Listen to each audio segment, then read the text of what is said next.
in Baton Rouge. HannyTime. HannyTime. A daily look at sports from our resident historian. Your sports break during your lunch break. Live from the Mercedes-Benz of Baton Rouge studios. Here's Charles Sandegriff. And a very good afternoon to you. Welcome to HannyTime 104.5 ESPN Baton Rouge.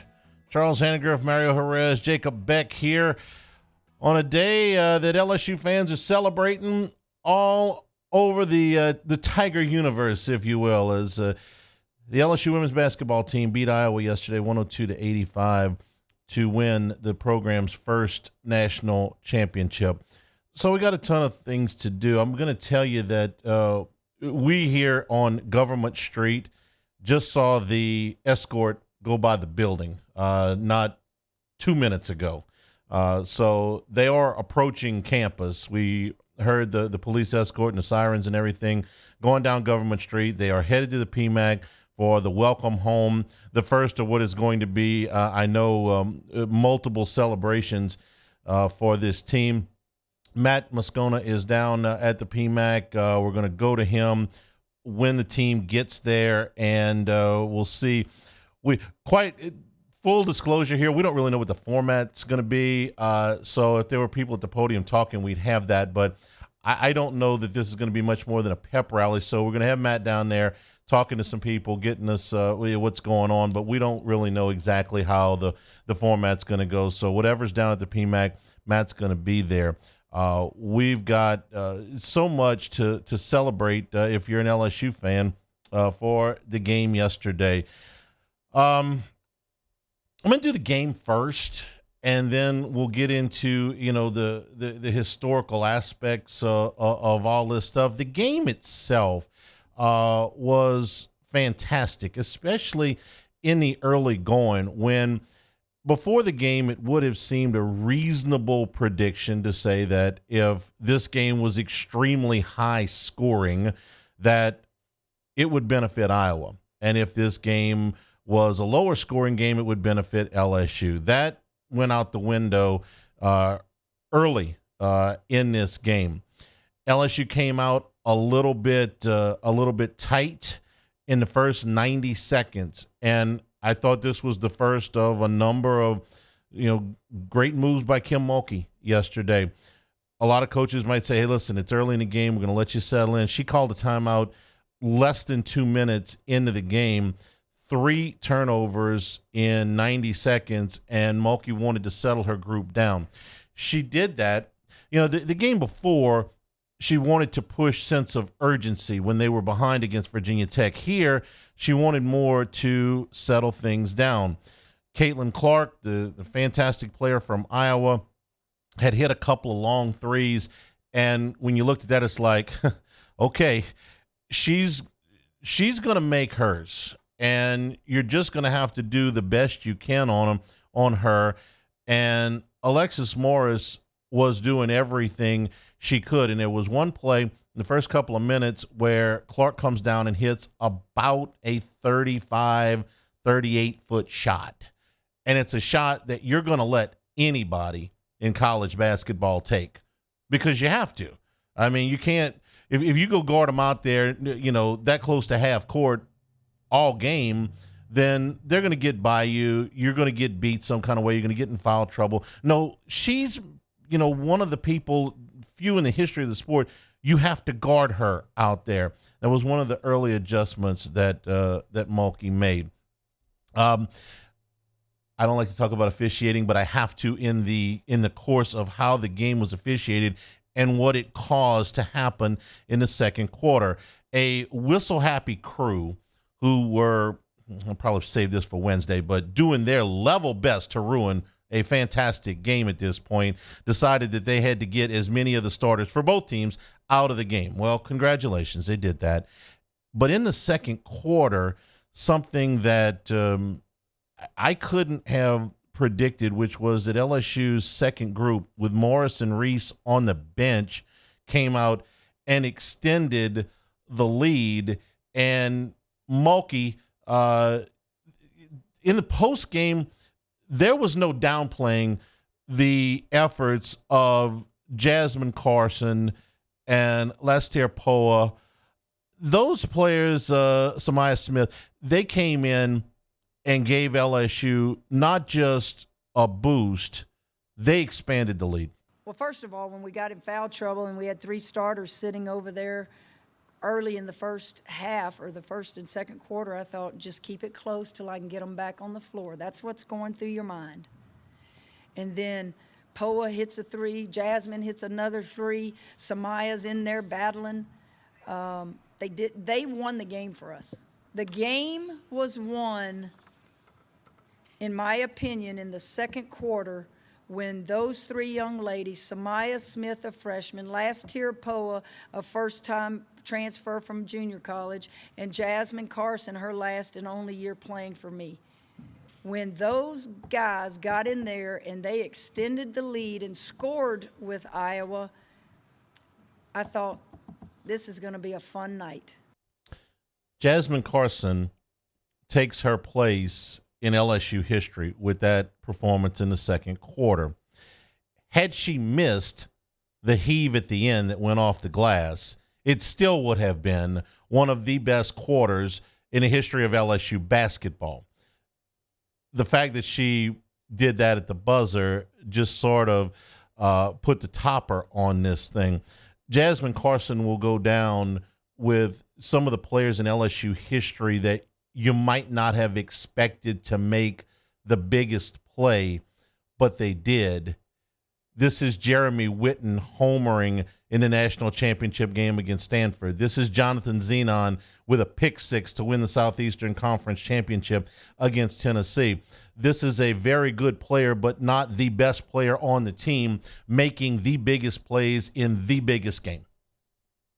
I don't know what else to say about that young lady other than that one will live forever in LSU lore. I mean, they'll talk about the unlikeliest of performances. There's not anybody that you can expect to go out there and go 7 for 7. There's not anybody that you can expect to go out and hit a home run in the 8th inning out of the 8 hole against a first-round pick. There's nobody that you can expect to get a pick 6 that ends up being the difference in the Southeastern Conference Championship game. What Jasmine Carson did, I don't have words for it. So maybe we'll try her words. This was Jasmine Carson on Catching Fire. It was a surreal moment. I mean, every player dreams of being on a big stage like this and, having the game of your life. And for it to, come into fruition, it meant a lot. I was just, taking in the moment. I was just living in the moment. Usually I don't even celebrate after I make a shot, but tonight I just let it all out. I made a 3. I was like, I just had to let it out. I didn't have nothing to lose. It was my senior, my last game of my college career, and, I ended it. I ended it the right way. You could almost see it. I was watching that part of the press conference when it was happening. You could almost see on her face, it's a surreal moment. It was kind of sinking in. The gravity of what she had done, of what had happened here, it was terrific to see. So LSU takes the big lead into the locker room. Everybody's in foul trouble, okay? So you got to take that into consideration going into the second half. And you figured Iowa would make their run, and they did.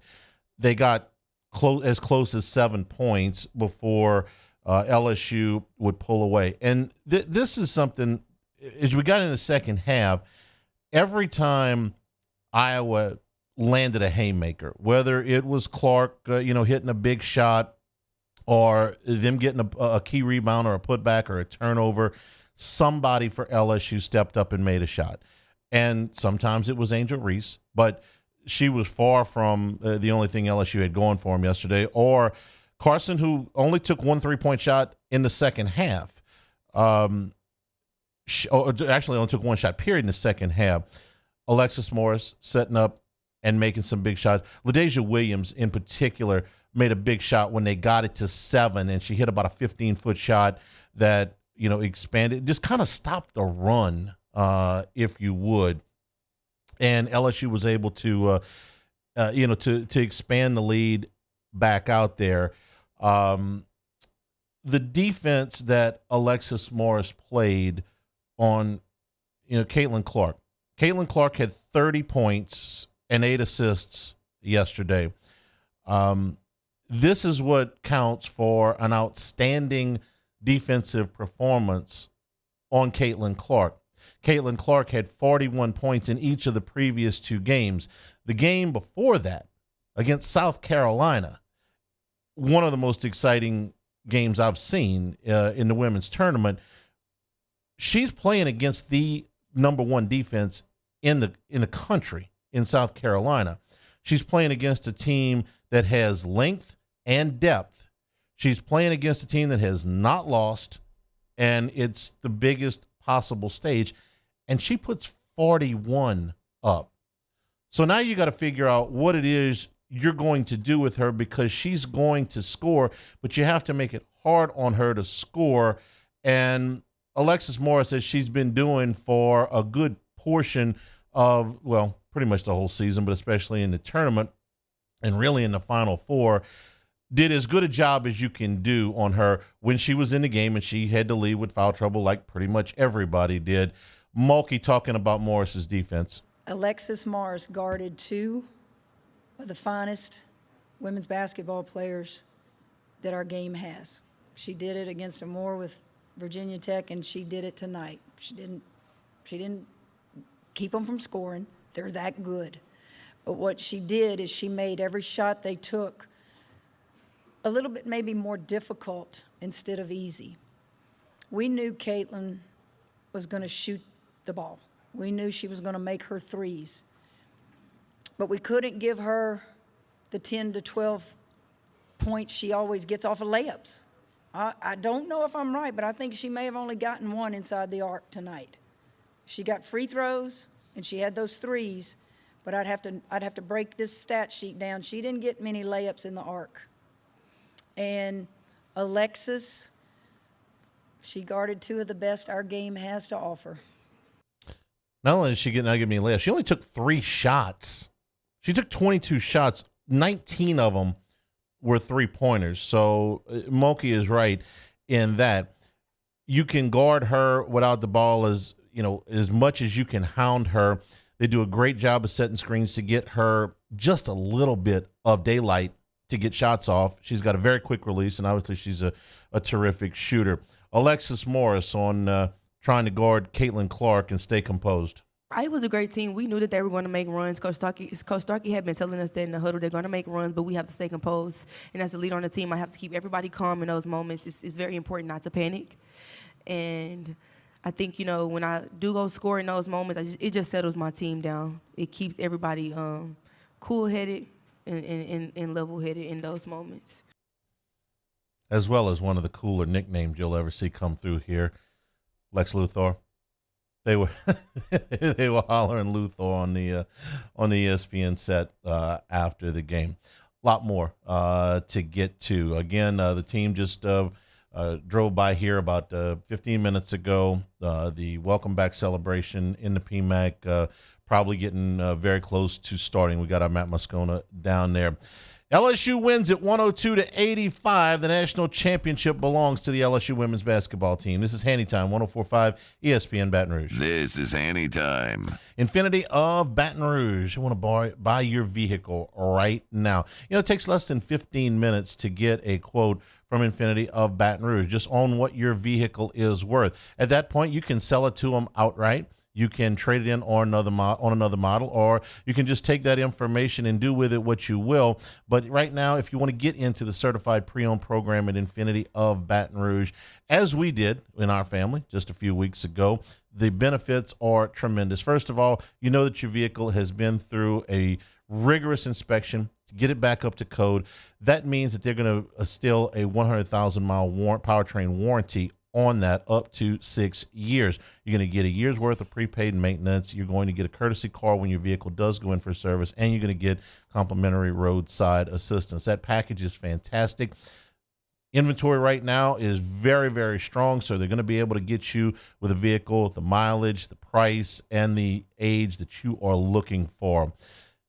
Transparency in pricing, very, very easy and relaxed buying atmosphere. It's all part at Acura of Infinity in Baton Rouge. In times of need, get a full list of phone numbers, websites, and other important emergency information on the Demco Stormwatch page at 1045ESPN.com. Bayou Ford has $10,000 off MSRP on select new 2022 Ford F-150 trucks. $10,000 off plus 0% financing. And all new Bayou Ford vehicles come with a 1 million mile warranty. The crew at Bayou Ford is going to do right by you. Follow us on Twitter at 1045ESPN to cast your vote in the Citizens Bank and Trust Poll of the Day. Vote daily inside Off the Bench, HannyTime, Hunt Palmer. And after further review, Citizens Bank and Trust brings you the Poll of the Day via Twitter at 1045ESPN.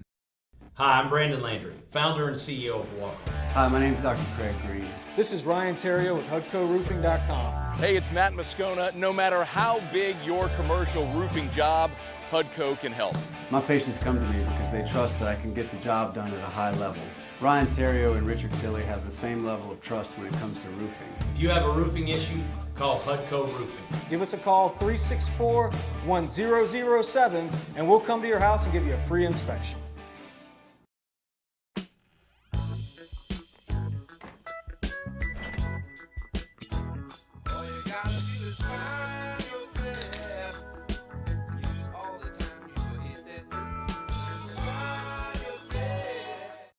Bayou Chrysler Dodge Jeep Ram has $10,000 off new 2022 Jeep Gladiators and $8,000 off new 23 Jeep Grand Cherokees. All new Bayou automotive vehicles come with a 1 million mile warranty. If you need sales or service, the crew at Bayou is going to do right by you.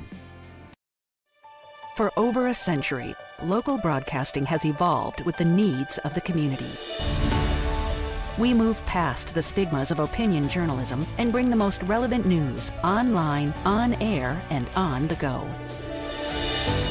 You have trusted us with your news, sports, weather, and entertainment.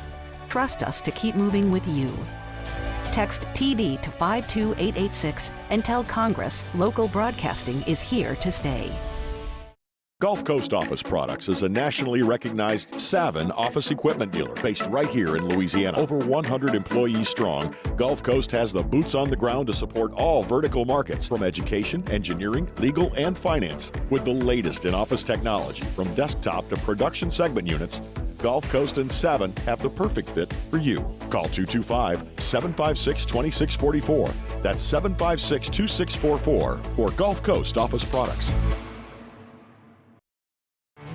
There it is, the extra mile, on the border of expected and extraordinary, for those willing to go further, like vans customized for work or play, with safety and tech to keep you connected, supported by a 5-star sales, service, and finance team, and backed by the 1-star you know. So go the extra mile. It's never crowded, because so few have. Join me Monday for the Hunt Palmer Show 1-3 recap in LSU and Tennessee on the Diamond, and the Lady Tigers season will be done. Hopefully there's a natty involved. Hunt Palmer Show 1-3 on Monday, 1045 ESPN Baton Rouge.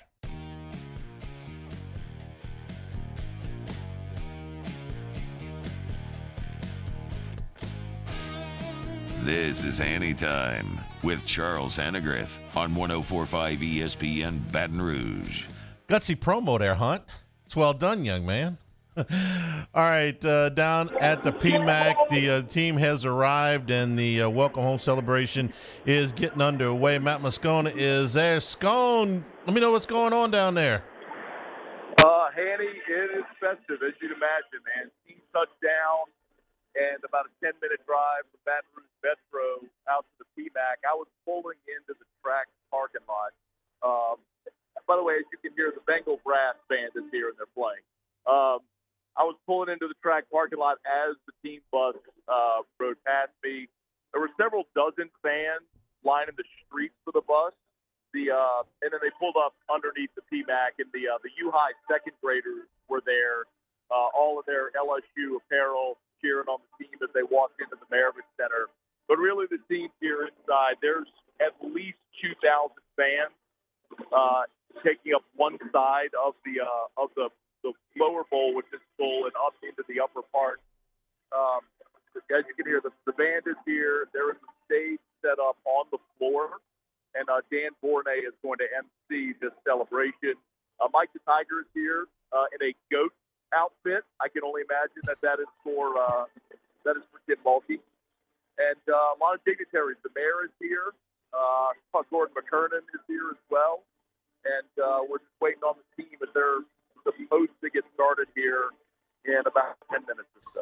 This is the first of what's going to be multiple celebrations. I know, Matt. I think you've got some more information on some of the other things that LSU's planning to do this week. Yes. Wednesday, they're going to have a parade at 6:30, and then they're going to have a celebration following that at 7 o'clock. And they're also having an event at the Crown Plaza later this week as well, which I believe is for supporters and benefactors, but I believe tickets are going to be available as well. I'm trying to get those details finalized right now, but I'm certain that the LSU will have it on all their social media. But Wednesday parade, 6:30 p.m. is kind of with the celebration to follow after at 7. This is a parade that's going to be on campus and go into the PMAC, or do you know any of that yet? So I haven't gotten a parade route yet, and forgive me for it, but of course, LSU Sports Information was with the team. They got on the bus and then went straight into the locker room, and they're waiting to be introduced. So we haven't gotten those specifics, but parade at 6:30, PMAC at 7 that's PM. Parade at 6:30, PMAC at 7 on Wednesday. All right. I don't know if you can see any of the players there from where your vantage point is, but it was festive last night after the game. I can imagine, 12, 15 hours, whatever it's been, 18 hours. They're probably, this is really sinking in what they've done and what they've accomplished. Well, we haven't seen the team yet. So they got off the bus and they were kind of hurriedly whisked into the PMAC, into their locker room. And so the stage is set up, Handy, with a chair for every player and coach on the stage. And so I'm sure they'll all be introduced coming up here in less than 10 minutes. But look, I mean, to the point about it being festive, if the players are feeling anything like the fans are right now, that's certainly it.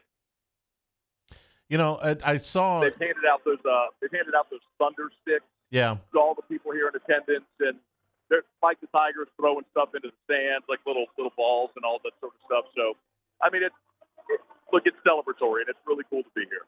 Yeah, I saw some of the scenes from yesterday's watch party, which looked like it had about, one side of it, pretty filled up to watch the game, and some of the reactions that we saw when some of the big shots went in yesterday.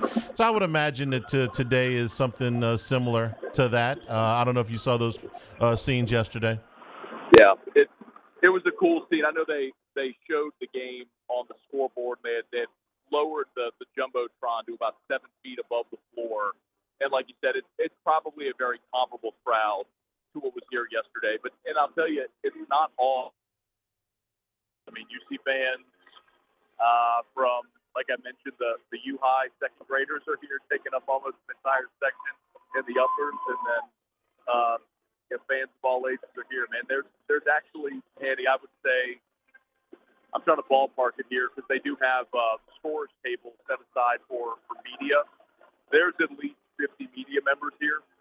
And keep in mind, this is still a rather impromptu, thrown together thing here in just a matter of a few hours. Wednesday's the big celebration. But look, man, I was talking to Chad Savity a minute ago. You remember Chad, of course, who worked in Baton Rouge at WBRC. Sure. And we're looking up at the banners, and you see the 5 straight Final Fours that Kim Mulkey referenced whenever she was hired. And Handy, I know you were around and covered a lot of those teams, and have gotten so close so many times to finally break.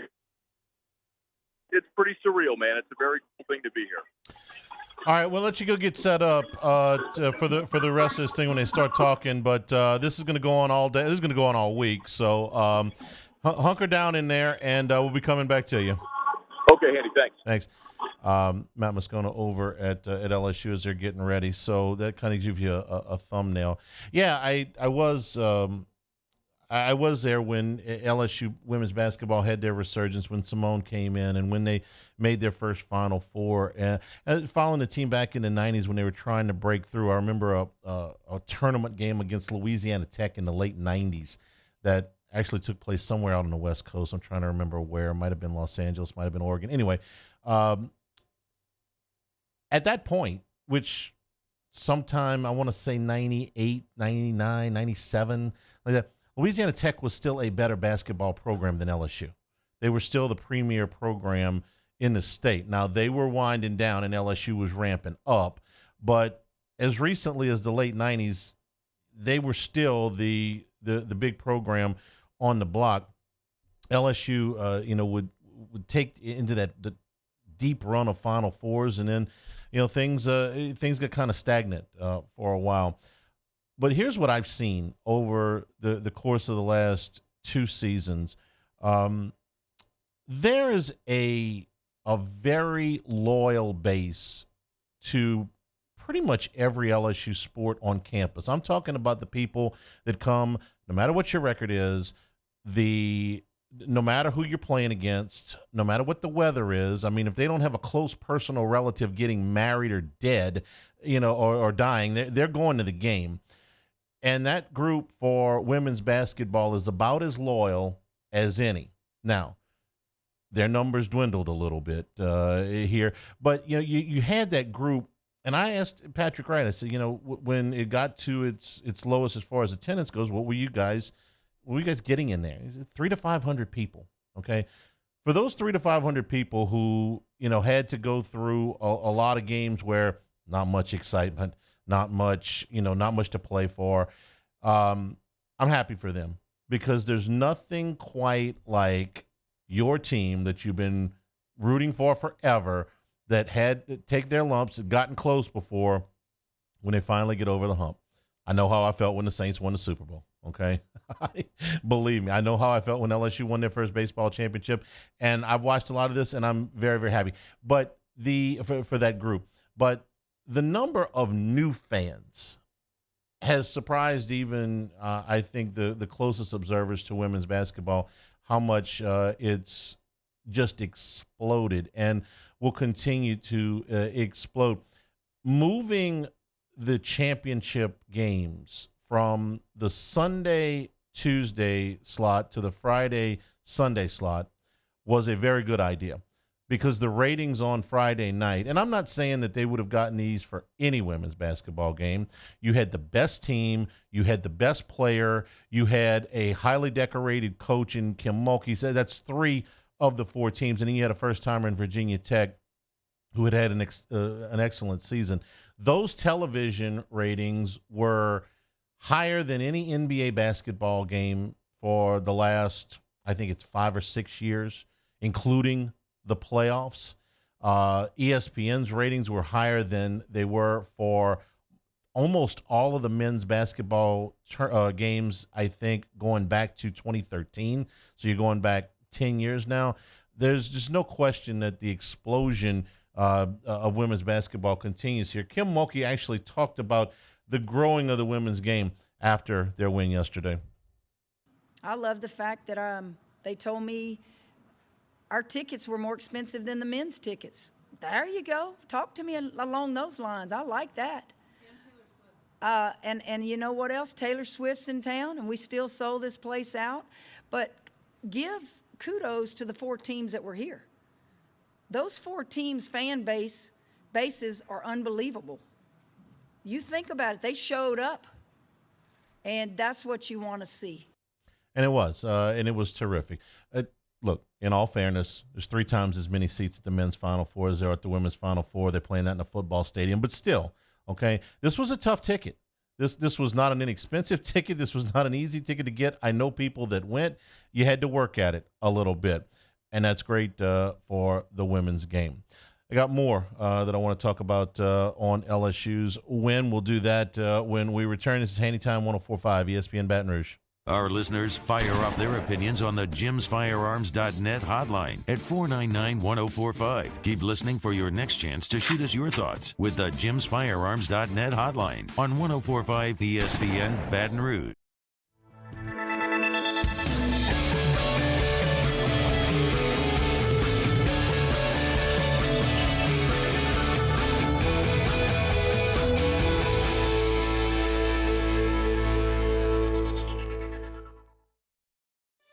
For over a century, local broadcasting has evolved with the needs of the community. We move past the stigmas of opinion journalism and bring the most relevant news online, on air, and on the go. You have trusted us with your news, sports, weather, and entertainment. Trust us to keep moving with you. Text TD to 52886 and tell Congress local broadcasting is here to stay. Hi, I'm Brandon Landry, founder and CEO of Walker. Hi, my name is Dr. Craig Green. This is Ryan Terrio with HUDCORoofing.com. Hey, it's Matt Moscona. No matter how big your commercial roofing job, HUDCO can help. My patients come to me because they trust that I can get the job done at a high level. Ryan Terrio and Richard Tilley have the same level of trust when it comes to roofing. If you have a roofing issue, call HUDCO Roofing. Give us a call, 364-1007, and we'll come to your house and give you a free inspection. Gulf Coast Office Products is a nationally recognized Savin office equipment dealer based right here in Louisiana. Over 100 employees strong, Gulf Coast has the boots on the ground to support all vertical markets, from education, engineering, legal, and finance. With the latest in office technology, from desktop to production segment units, Gulf Coast and Savin have the perfect fit for you. Call 225-756-2644. That's 756-2644 for Gulf Coast Office Products. There it is, the extra mile, on the border of expected and extraordinary, for those willing to go further, like vans customized for work or play, with safety and tech to keep you connected, supported by a 5-star sales, service, and finance team, and backed by the 1-star you know. So go the extra mile. It's never crowded, because so few have what it takes to go there. Mercedes-Benz Vans.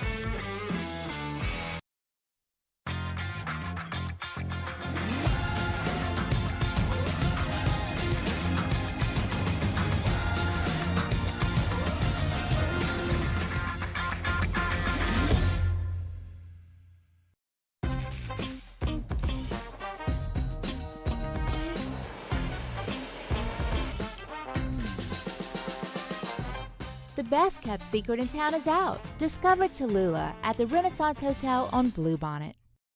Gulf Coast Bank and Trust is giving our customers the power to bank anywhere, anytime during this challenging event. And we're right there with you. Our mobile banking app is a smart way to manage your money and time. Gulf Coast Bank and Trust, the bank that cares about you.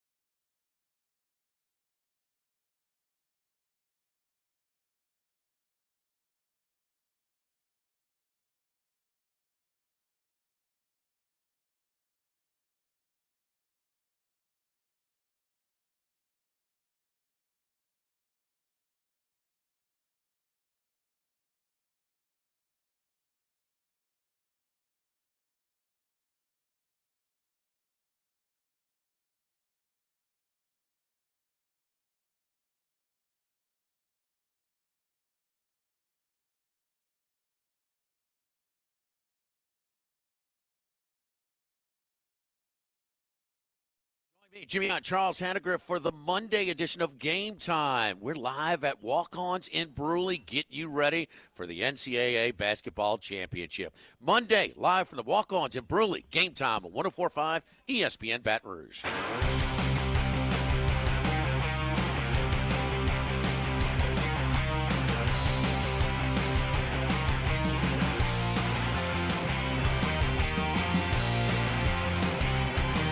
This is HannyTime with Charles Hannegriff on 104.5 ESPN Baton Rouge.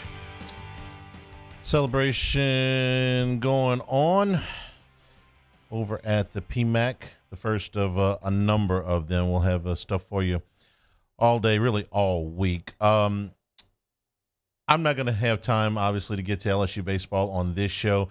Our podcast, Baseball at the Box, is up. It's 35 full minutes of recap of what happened this weekend, presented by Napa Auto Parts with Dan Canterbury. You can get that 1045ESPN.com.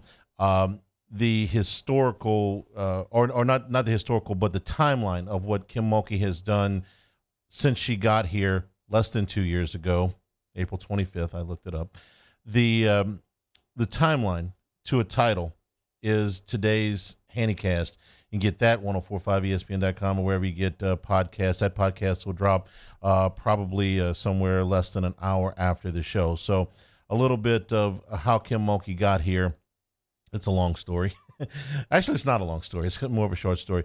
The LSU versus Tennessee series, which was huge. And we'll get to some more of that tomorrow. But today is about the women's basketball team and the national championship. So sometimes they'll ask me to give a historical perspective on this. They wrote that into my contract somewhere. You're the old guy. So if, you got something to say about a historical perspective for what Mulkey has done. I thought about it for quite a while, and I don't have one. It's unprecedented, is the point I'm trying to make. When you think about what she's done, okay, in 2 years, from a losing record to a national championship, and I go through this in the podcast, pretty step by step, all of the significant milestones that they had to get along the way, and there's been a lot of them in just 2 years. Think about it this way. The best college baseball coach of the modern era, and probably of all time, set up camp here for 17 years, okay? The greatest college football coach of all time, sorry, but he is, set up camp here for 5 years. And neither one of them were able to pull off what she just did. Now, that is not in any way to take away.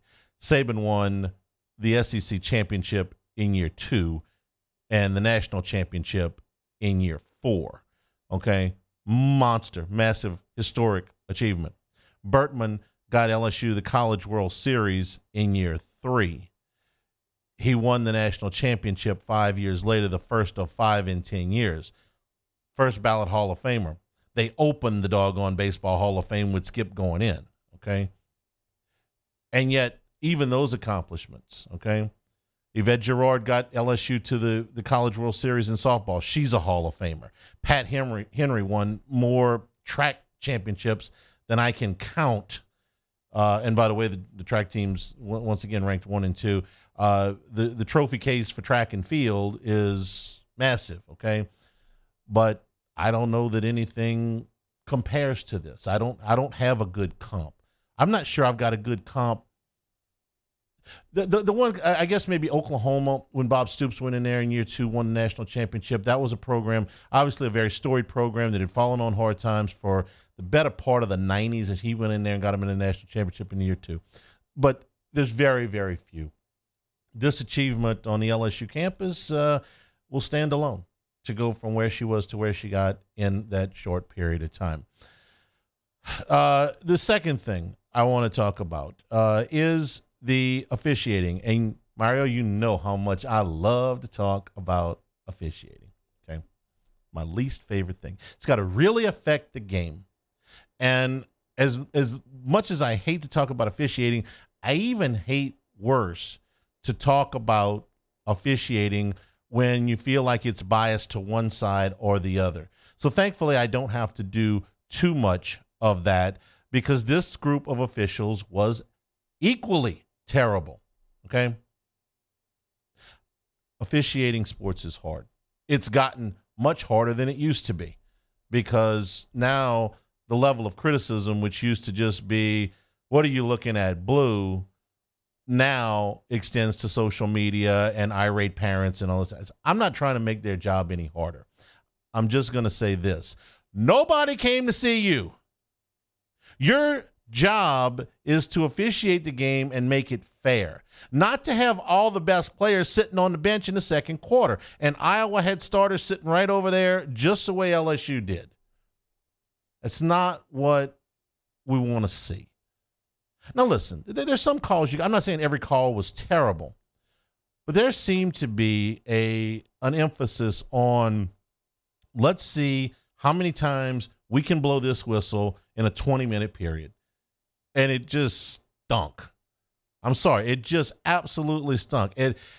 You are bleeping up a really good game here. I don't want to see Angel Reese on the bench. I don't want to see Caitlin Clark on the bench.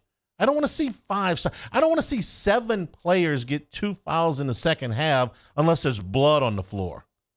I mean, it better look like one of them MMA mats if that many people are going to get that many fouls. So I thought that was awful. I thought that the technical foul on Clark was awful. I know that they had been warned about that. Listen, you're asking these players who have worked their entire lives for this to get into this kind of emotional game, and then you're going to tee them up for a flick of the basketball. Shame on you. I'm sorry, shame on you. You can read me any rule out of the rule book you want. Say you're going to get in trouble with your supervisor when they review the film if you don't make this call. I'm sorry. Ain't what your job is. That was 2 fantastic teams playing for the national title. And I would have liked to have seen it play out with all of the best players playing a reasonable amount of time. They took that away. Shame on them. The third thing I want to talk about is the Angel Reese you can't see me thing at the end. Lord knows enough has been made out of this, so I'm just going to leave this right here, okay? Again, the emotions of the moment. Do I wish she would have done it? No, I really don't, okay? I would have preferred that she didn't do that where she did it. I'm all for celebrate with your teammates. Do whatever you can. I'm not for taunting. Now, was she taunting, or was she taunting any worse than what Caitlin Clark did the other night against South Carolina? No, not really. And I didn't have a big problem with it when Clark did it. I didn't have a huge problem with it when Reese did it. I wish they would have done that in their huddles with their team, in their locker room, whatever, on the sideline. If you do it out on the floor, it gives the impression of taunting, and I'm not for that. That being said, neither one of them were a very big deal. Okay? It is the national championship. It's the Final Four. It's everything that you have worked for. And we can't expect that kind of emotional effort without there being a little bit of bravado to it. So do I think that either one of them did anything that was drastically out of line? I don't. Do I wish that they had both gone to the sideline before they started celebrating? I do. I'm for cheering. I'm for celebrating. I'm for playing with great emotion, and with great emotion, you get, some of the side effects of that. I'm not for taunting. I thought that, as taunting goes, I didn't think that this was all that egregious. For what it's worth, none of the South Carolina players Friday night I heard said anything about Caitlin Clark doing that they took offense to it. And when Clark was asked after this game, she said, honestly, I didn't even see it. Maybe she's lying. Maybe she's just trying to take the high road. Maybe the South Carolina players, didn't want to say anything. Maybe it pissed them off, but they didn't want to say anything. So that's kind of where I'm at on this. That's not what I'm going to remember about this game. I'm going to remember Carson's threes, okay? I'm going to remember Morris's shots when LSU needed them. I'm going to remember Angel Reese getting a gazillion offensive rebounds. I'm going to remember Caitlin Clark hitting bombs, okay? Nothing's perfect. It never goes down it never goes down perfect. The last thing is what's next for Kim Mulkey? Because when you get to the summit, there's there's only one place to go is down. I saw the next year's rankings are already out, the way too early rankings. They love to do these things. LSU's number 3 in the country. They will bring back a large portion of this team, including Angel Reese, whose mother confirmed last night. Yes, she's definitely coming back. They bring number 1 recruiting class in the country in next year. They will be very, very good. Will they win it? They could have as good or even better a team next year and not win it, or have a worse record. I suspect that the non-conference slate will be a little bit tougher next year. Call it a hunch. And maybe next year's team doesn't win the national championship. Maybe they run into the Jasmine Carson on some other team. That happens, okay? South Carolina was the best team from the first day of the season to Friday, and then they ran into Clark. LSU could run into next year's Caitlin. They might run into Caitlin Clark again. She's coming back too. But the standard for the program is not going to dip. This will be, as long as Kim Mulkey's got a whistle around her neck, is going to be a top flight program. She's that good a coach. There's very, very few in any sport that are like her. So if they win another national championship next year, if they win one in 2 years, if they don't win another one in the next 3 years, it will not be because the program is going to dip. And I bring that up because, well, that's happened around here, right? You know, we've had very big peaks and then very big valleys. It's happened in football. It's happened in men's basketball. It's happened in baseball. It's happened in women's basketball. It won't happen while she's here. As close as I can come to guaranteeing you that Tuesday follows Monday, she's not going to let that program slip. Doesn't mean that if they go 30-4 next year instead of 33-2 that, you know, the program has dipped. The program won't dip. Individual games, like I said, sometimes you run into a buzzsaw and the other team can't miss. I thought Iowa did what they could yesterday. I thought they played their hearts out. Carson couldn't miss, among others. I thought South Carolina played their hearts out on Friday night. Clark couldn't miss. That happens.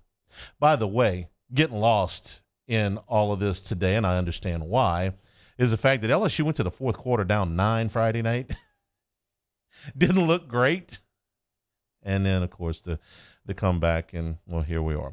We'll take our final time. I'll come back and wrap things up. Lots more to come from the PMAC, from Hunt, from Matt. LSU's women's basketball team, the national basketball champions. This is HannyTime, 104.5 ESPN Baton Rouge. This is HannyTime. Big Mike's in Denham Springs. It is boiled shrimp night, all you can eat, starting at 5 o'clock. That's every Monday night at Big Mike's. Of course, if ball crawfish are on your mind, and certainly, well, it's Easter week now. Everybody's always in the ball crawfish. They're now with the 3-pound orders. Potatoes and the corn come complimentary. The price is down on your crawfish, down to $5.99. So get out to Big Mike 7 days a week. They're coming out at 11 a.m. They will be closed on Easter Sunday, but they're open the rest of the week this week.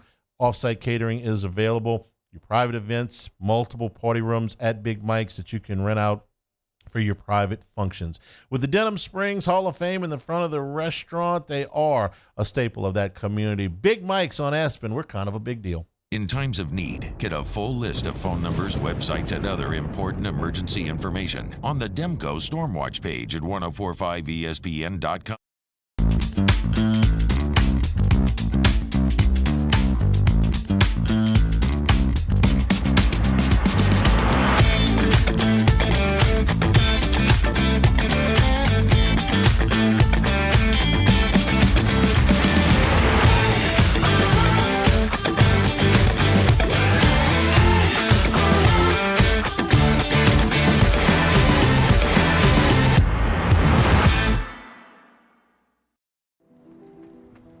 I drove myself to the ER, had heart surgery, and drove myself home 24 hours later, feeling fine.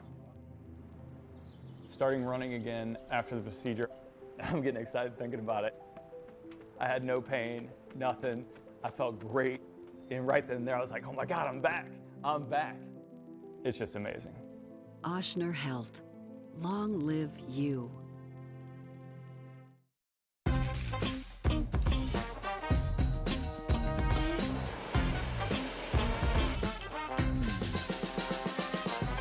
The best kept secret in town is out. Discover Tallulah at the Renaissance Hotel on Bluebonnet. Hey, it's Matt Musso. Join me Monday through Friday for your daily update on LSU baseball with Musso at the Box, presented by New Orleans Flooring. Wherever you get your podcast, Apple, Spotify, Google, and check out New Orleans Flooring. 2 locations, Metairie and Prairieville, or NOLAFlooring.com. For over a century, local broadcasting has evolved with the needs of the community. We move past the stigmas of opinion journalism and bring the most relevant news online, on air, and on the go. You have trusted us with your news, sports, weather, and entertainment. Trust us to keep moving with you. Text TD to 52886 and tell Congress local broadcasting is here to stay. There it is, the extra mile, on the border of expected and extraordinary, for those willing to go further, like vans customized for work or play, with safety and tech to keep you connected, supported by a 5-star sales, service, and finance team, and backed by the 1-star you know. So go the extra mile. It's never crowded, because so few have what it takes to go there. Mercedes-Benz Vans.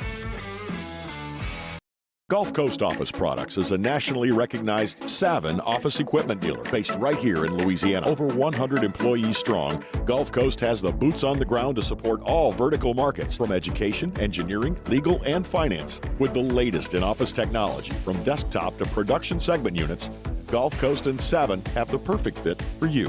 Call 225-756-2644. That's 756-2644. On Tuesday's OTB, we continue to celebrate the incredible national championship. Plus, do a deep dive as LSU baseball prepares for another massive week on Off the Bench, 7 to 10 a.m., 104.5 ESPN.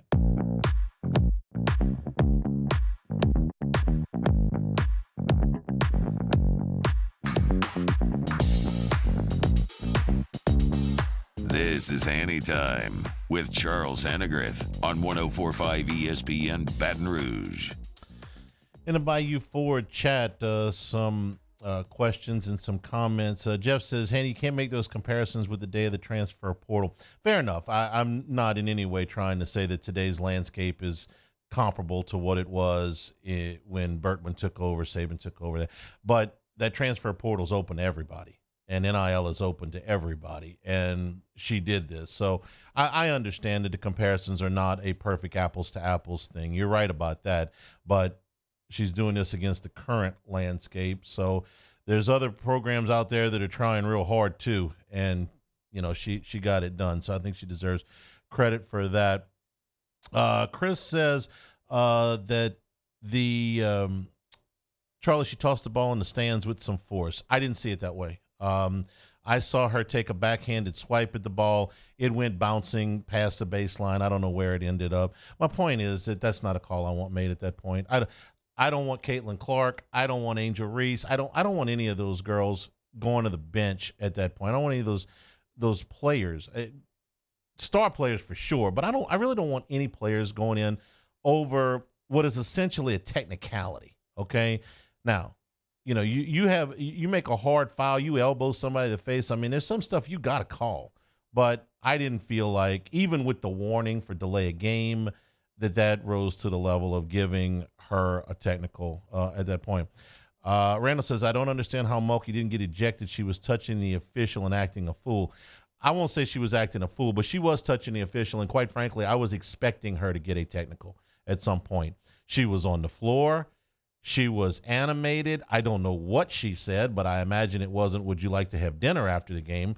So I was expecting her to get a tech. Were they intimidated by her? You can ask them. But I wouldn't be the least bit surprised if they're like, man, I'm not. And some coaches have that. Some coaches have that kind of presence where officials are intimidated. Did Mulkey do enough to get at least a tech yesterday? Yes, she did. Would I have been surprised if she had gotten one? No, I wouldn't have. When you look at if they're going to pull the trigger on Clark for this, then they could have got Mulkey on the floor, out of the box, touching the official more than once. They didn't. So we're going to be fair about this. If Mulkey was coaching Baylor against LSU and she had done that exact same thing, the LSU fans would be going, where's the tech? That's fair, okay? That's legit. Did Aaliyah Boston declare for the WNBA? Yes, she did. Somebody said something about where is it now? That Angel Reese will make more in NIL than the WNBA. I wouldn't be the least bit surprised. if you look at the landscape of women's basketball, why do so many of the players play overseas? It's because the compensation is, in some cases, drastically more than what it is in the WNBA. By comparison, the WNBA is not exactly the most lucrative way to make a living. All the best players play. It's like, why are you going to Russia? Because they pay. I can't think of a specific example, but I know I've seen this before, where players have sat out a season because they were having child. They don't sit out the European or Asian season. They sit out the WNBA season because that's where the most money is. I don't know what Angel Reese makes in NIL. I just know it's more than it was last week at this time. And it's going to be more next week at this time than it was right now today. Thanks to everybody for participating. More of this tomorrow and more of this all afternoon. From all of us here at HannyTime, Charles Hanniger saying thank you and good afternoon. Stay tuned for Hunt Palmer on 104.5 ESPN Baton Rouge. There it is, the extra mile on the border of expected